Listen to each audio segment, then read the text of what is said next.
Hello everyone. From this particular video, we will be starting the solution series for GATE 2025 CS1 paper. We will start from the journal aptitude section and we will go question by question, one by one. So let's understand the first question. It is from journal aptitude. Ravi had dash younger brother who taught at dash university. He was widely regarded as dash honorable man. Select the option with the correct sequence to fill in the blanks. So Ravi had a younger brother who taught at a university. He was widely regarded as an honorable man. Now you might question that, sir, had a younger brother because Y is a consonant.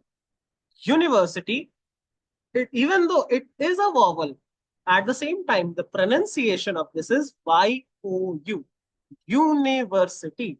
Hence, that is why we are writing A here.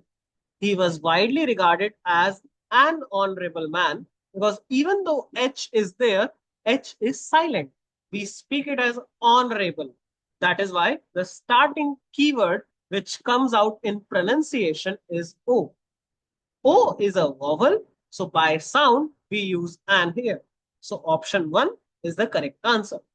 That's it for this particular video. Till then, take care. Bye-bye.